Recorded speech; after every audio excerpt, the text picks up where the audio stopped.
वळूयात पुढच्या काही बातम्यांकडे।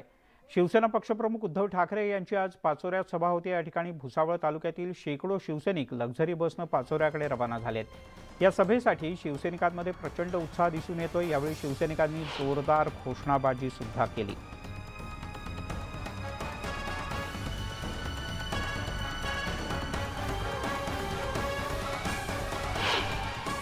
आपले सोबत काय कार्यकर्ता आपण त्यांच्याकडून जाणून घेऊ। काय बोलणार भाऊ, आज उद्धव साहेबांची सभा आहे, काय बोलणार तुम्ही?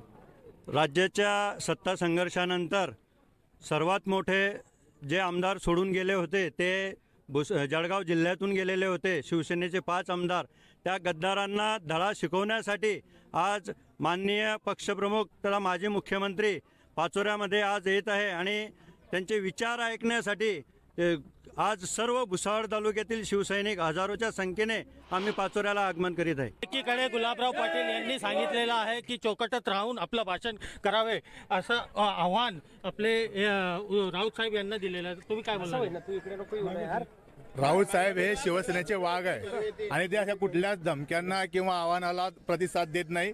त्यांना जे बोलायचं आहे ते रोखठोक बोलता आणि ते त्यांच्या वाणीनेच प्रसिद्ध आहे। त्यामुळे आजची जी सभा आहे ते राऊत साहेब सुद्धा गाजवतील आणि त्यापेक्षा जे शिवसेनेतून 5 गद्दार फुटून गेलेले आहेत त्यांना उद्धव साहेब हे या सभेच्या माध्यमातून उत्तर देतील।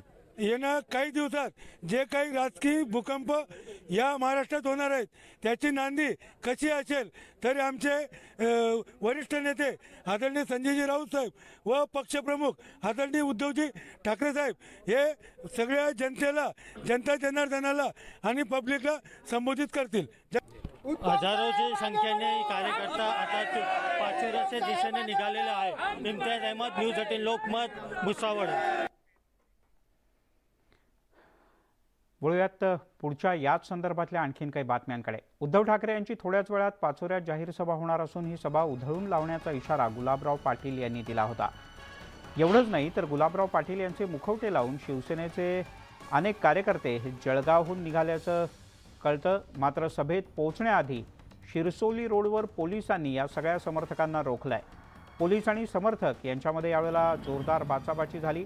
किशोर पाटील यांनी विनंती केल्यानंतर गुलाबराव पाटील यांचे समर्थक पुन्हा एकदा जळगावच्या दिशेने परतले आहेत।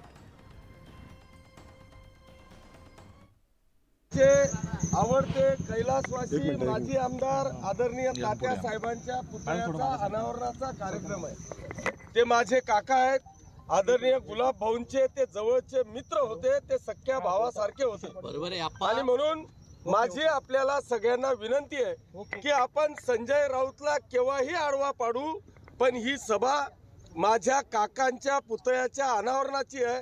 त्याच्यामुळे मी त्यांना शब्द दिलाय की आजच्या सभेत कुठेही गालबोट लागणार नाही। मी तमाम शिवसैनिकांना विनंती करेल आणि तिथं येण्यापासून थांबवेल असा मी शब्द दिलाय। मी आपल्याला सगळ्यांना विनंती करतो की आपण इथूनच माघारी होऊन नंतर केव्हा तरी यांचा सगळ्यांचा हिशोब आपल्याला घेता येईल, तरी माझी सगळ्यांना विनंती आहे। तात्या साहेब असताना तात्या साहेबांनी बी त्याला घुसू दिलं ना सपाचऱ्यामध्ये। सगळ्यांचे आवडते नाही आहे। आदरणीय किशोरप्पा पाटील यांनी विनंती केली की माझ्या काकांच्या पुतळ्याचं अनावरण आहे, तर माझी शिवसैनिकांना विनंती आहे की आपण या सभेला गालबोट लागणार नाही असा शब्द किशोरप्पांनी त्या ठिकाणी दिला होता। त्यामुळे शिवसैनिक माघारी झालेले।